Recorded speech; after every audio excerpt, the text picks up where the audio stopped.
Welcome to the Actary Magic Channel. I'm Steve, the Actary. Today we're going to be talking about Atraxa, Praetors Voice, one of my favorite commanders of all time. But before we get into that, I want to let you know we're doing a 30-day, 30 commander challenge where we look at the top 30 commanders for the past 2 years. Stay tuned tomorrow. We'll have another one, and we're almost done with our 30-day challenge. I'm super excited about it.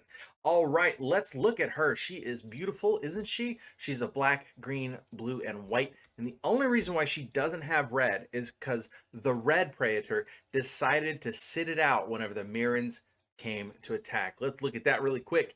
He says, whenever when the mirror resistance arrived, the furnace dwellers looked to Erebrusk for guidance.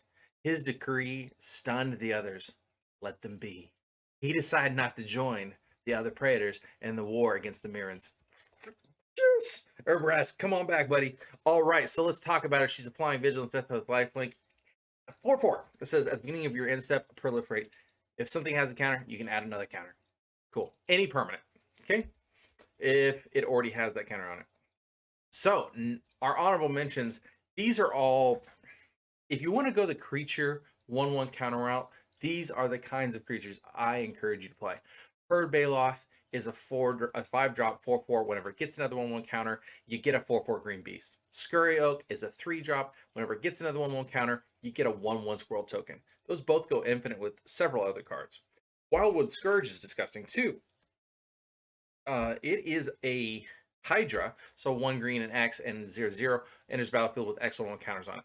Whenever one or more 1/1 counters are put on another non-Hydra creature token you control, put a 1/1 counter on Wildwood Scourge. Say you've got 10 creatures out there to include Wildwood Scourge. That means if everybody else is getting Proliferate and they're all getting a 1/1 counter, that means Wildwood Scourge is going to get a counter from the Proliferate, but then he's going to get another 9 counters because all of your other creatures are going to get counters in that same Proliferate. And so he's going to get 10 counters from a Proliferate trigger. Or if you have 5 other creatures, he's going to get plus 5 counters whenever you Proliferate. Wildwood Scourge is cool with Atraxa. All right, Fathom Mage. Okay, well, let's draw some cards, shall we? It's a 1 green, 1 blue, 2 generic, 1/1 human wizard. Evolve. When a creature enters battlefield under control, if that creature has greater power or toughness than this creature, put a 1/1 counter on this creature. Very good. So it says whenever a 1/1 counter is put on Fathom Mage, you may draw a card.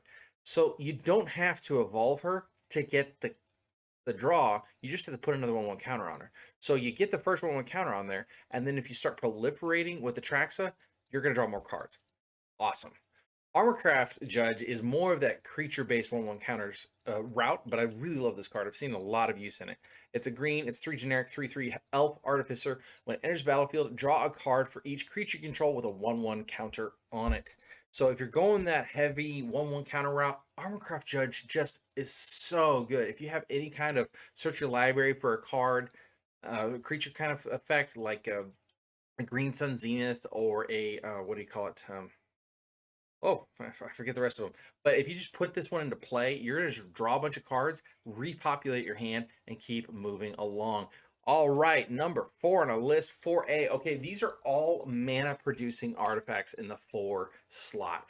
Everflowing Chalice, it's got multi-kicker. So if you pay 2 mana, it gets 1 counter on it. It can tap for a colorless for each counter on it. So if you get the first 1 counter on it, and then you start proliferating those counters, every time you add a new counter to Everflowing Chalice, it just taps for 1 more mana. It's colorless, but it's still bonkers. Astral Cornucopia, it costs 3 to put 1 counter on it. And it costs 6 to put 2 counters on it if you're casting it from your hand. If you put it into play with only 1 counter on it, so you paid 3 mana for it, now you can proliferate that 1 counter. Every time you do, you're going to be able to add 1 mana of that color for each charge counter on Astral Cornucopia. So you're just going to tap and add like 10 blue mana if you want. You know, it's good. Now, next one, these are a little bit different, okay? Replicating Ring is going to go and do its own thing on its own. So it's a 3-drop, tap, add 1 mana of any color. This helps us in general because we're already 4 colors. At the beginning of your upkeep, put a night counter on Replicating Ring. Then if it has 8 or more night counters on it, remove all of them and create 8 colorless snow artifact tokens named Replicated Ring, which is different. with tap, add 1 mana of any color to your mana pool. So if we start proliferating, it's going to be basically with Atraxa in play, it's going to be a full, like half the number of turns to get replicating ring to fire off and give us those 8 colorless snow artifact tokens. Okay, that's really cool, but it's kind of slow. Pyramid of the Pantheon, though, I think has a lot of value in this deck. It's 1 generic 2.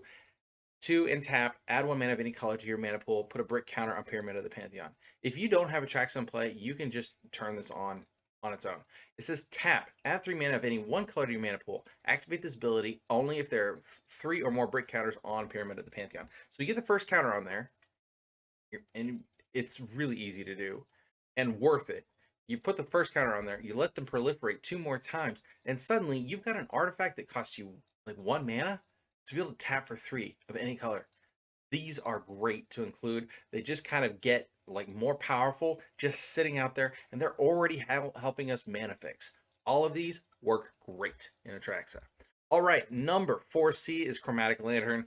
Again, another artifact that helps us mana fix. It's 3 generic. Lands you control have tap, add 1 mana of any color. Yes! And it taps for any color itself. That's fantastic. So we get perfect mana out of Chromatic Lantern. It's an auto include. Let's be honest. Okay, number 3, Kaya the Inexorable. I really like this card. It's a black, white, and 3 generic. Kaya, 5 loyalty. +1, put a ghost counter on up to 1 target non-token creature. It gains when this creature dies or is put into exile. Return to its owner's hand and create a 1/1 white spirit creature token with flying. This is really good so that you can just get those creatures back that are really important to you. But it also can remove stuff. It says exile target non-land permanent, so it like helps you do a spot removal. It can give your stuff some resiliency to board wipe, give you 1/1 tokens, get that stuff back to your hand. But the -7 on this, you get an emblem at the beginning of your upkeep. You may cast a legendary spell from your hand, your graveyard, or from among cards you own in exile without paying its mana cost. So good. So good. So if you've had creatures die, or legendary spells die from whatever reason, and they rest in peace, and your graveyard's just gone. Now you can cast those cards with Kaya whenever you want at the beginning of your upkeep, without paying their mana costs. You can get your Ugins back. You can get all of your goodness back. You can get your Tefris. It's just really good. And you're incentivized to just go ahead, and as soon as she's at 7, you go ahead and fire her off because she's going to be able to get herself back into play. All right, number 2 on our list is the Ozolith, 1 generic legendary artifact. When a creature you control leaves the battlefield, if it had counters on it, put those counters on the Ozolith. Okay. At the beginning of combat on your turn, if the Ozolith has counters on it, you may move all counters from the Ozolith onto target creature. It says all counters. Charge counters, hexproof counters, first strike counters, 1/1 counters. All of them get put on the Ozolith whenever your creature dies, and then you now get a new creature that gets all of that stuff and gets super beefy, super awesome. But the number 1 on my list for this deck is Ugin the Spirit Dragon. If you haven't played with this card, go proxy him out and test it in your playgroup and tell me you don't get like all of the hate in the world for playing this. It's so good. 8 mana, 7 loyalty, +2. Ugin deals 3 damage to any target, creature, player, planeswalker, whatever. -X. Exile each permanent with converted mana cost X or less that's 1 or more colors. All of those artifacts we had earlier are colorless. They're not going to get removed with this. But it is such an unbelievably powerful board wipe. And a lot of times you can just board wipe all of their stuff. And now you're just sitting there with a 2 loyalty planeswalker who's just going to take up every turn. And oh, by the way, if you proliferate into its -10 ability, you gain 7 life, draw 7 cards, and put up to 7 permanent cards from your hand on the battlefield. So good. So good. All right. But let's talk combo. Ooh. All right. So these are my fun combos. Okay. They're not really that serious. Lux Cannon is a 4-drop. It says tap, put a charge counter on Lux Cannon. Tap, remove 3 charge counters from Lux Cannon, destroy target permanent. Okay, cool. Varel of the Whole Clade says 1 blue, 1 green, 1 generic, 1/4 human merfolk. Says human merfolk. That's weird. Anyway, a blue and a green. tap, double the number of each kind of counter on target artifact, creature, or land. Yes, please. I've got 3 counters on Lux Cannon. I'd like it to have 6. Thanks. So every turn you can basically tap Lux Cannon, destroy target permanent, any permanent. It's great. But what's one step better than that, though? Magistrate Scepter. It's a 3-drop. It's a 60 cents card. It says pay 4, put a charge counter on Magistrate Scepter. Remove 3 charge counters from Magistrate Scepter. Take an extra turn after this one.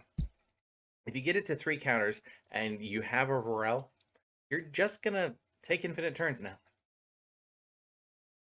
Take it up to 6 counters with Varel. Remove 3 counters. Take an extra turn. Add 3 more counters with Varel. Take an extra turn. Add more 3 counters with Varel. Take another turn. So jank, but I love it so. Anyway, thank you so much for coming out, y'all. Please like, share, comment, and subscribe, and I'll see you tomorrow when we put out a new video. Deuces. Where's my button?